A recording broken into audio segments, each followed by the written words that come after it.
India गठबंधन के तहत मध्य प्रदेश में सपा व कांग्रेस को एक बड़ा झटका लगा है, जहां खजुराहो से समाजवादी पार्टी की प्रत्याशी बनाई गई निवाड़ी की पूर्व विधायक मीरा दीपक यादव का नामांकन फॉर्म जांच के बाद रिजेक्ट कर दिया गया है।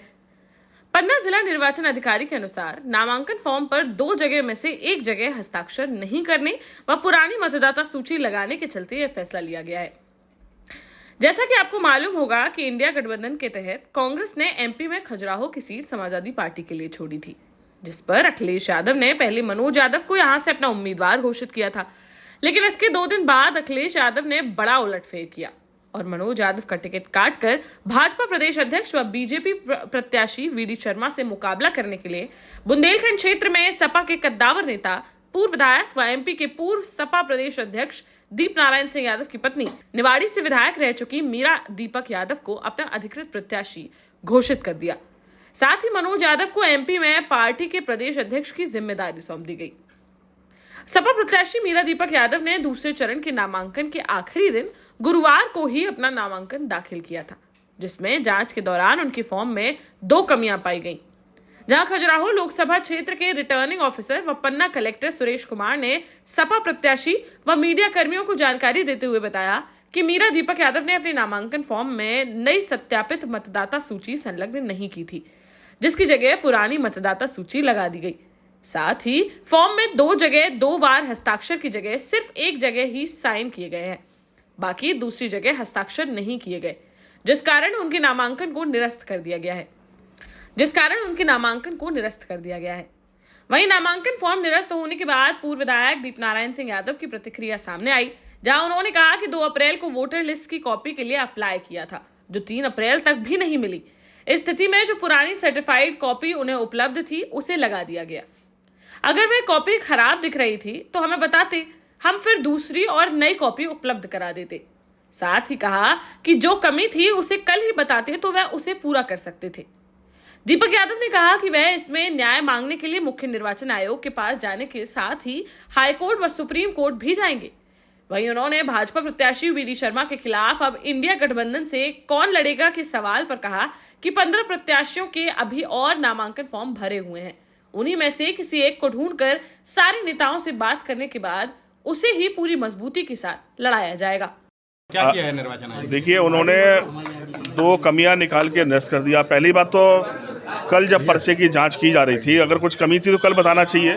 ये निर्वाचन प्रक्रिया का हिस्सा है, निर्वाचन अधिकारी की जिम्मेदारी है कि अगर कुछ कमी है तो वो बताएं, जिसको हम दूर कर सकें।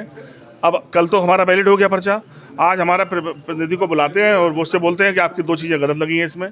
उसके लिए भी नियमावली में नियम है कि आप हमें बताएं, जिससे हमें समय मिले और हम आपको उसका जवाब दे सकें या उसके पेपर पूरे कर सकें। वो कह रहे हैं कि आपका लिस्ट जो है पुरानी है, वो सर्टिफाइड कॉपी। तो मैंने कहा आपको क्यों ऐसा कर रहे हैं? मैंने कहा ना, अब आप तो राजनीतिक विषय को समझते ही हैं। 2-3 दिन में ऐसे हालात बन गए थे कि बड़े बड़े लोग डरने लगे थे। तो 2-3 दिन में जब ये गठबंधन का प्रभाव दिखा तो ये हमें जो लगता है कि निश्चित तौर पर उस प्रभाव की वजह से ये सब चल रहा है। और रही बात कुछ और है तो वो भी अभी सब निकल के बाहर आएगा। हमारा अपना ये मानना है इसमें कि हम कोर्ट जाएंगे, हाई कोर्ट जाएंगे। डर कौन रहा है इसमें? जो लड़ रहे हैं बीजेपी से वही डरेंगे जो लड़ेंगे। आगे से 2 कारण बताए हैं, उनको स्पष्ट करें। आगे कारण बता रहे हैं कि आपका सिग्नेचर 2 जगह होना चाहिए, कागज पे 1 जगह है।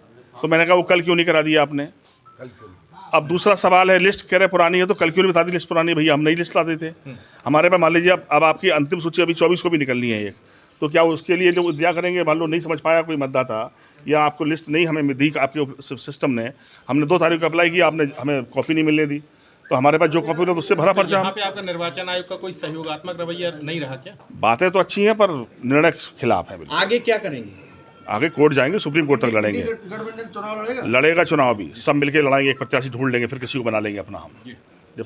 इस मामले में अखिलेश यादव ने भी ट्विटर पर अपना बयान दिया है, जहां उन्होंने कहा है कि खजुराहो सीट से इंडिया गठबंधन की सपा प्रत्याशी मीरा यादव का नामांकन निरस्त करना सरेआम लोकतंत्र की हत्या है।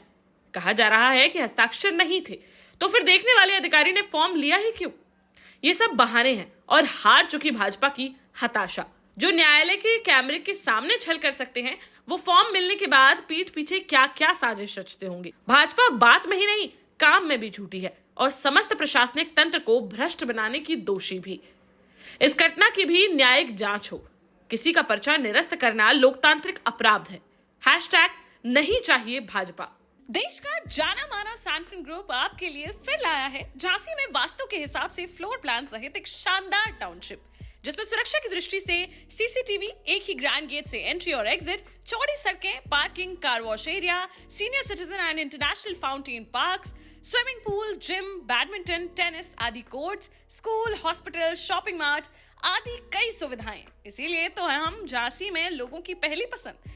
12 साल पहले अपने स्टार्टअप के साथ ही योग्य नेतृत्व, अनुभवी टीम और सक्षम सेंट्रलाइज और उत्तरदायी प्रबंधन के बल पर सबको घर गुणवत्ता के साथ समय पर घर की योजना के तहत सैनफिन समूह ने बहुत ही कम समय में 1500 से ज्यादा यूनिट्स को दिया है कब्जा। समय पर डिलीवरी से हमारे ग्राहकों में बड़ा है विश्वास और मिली है संतुष्टि।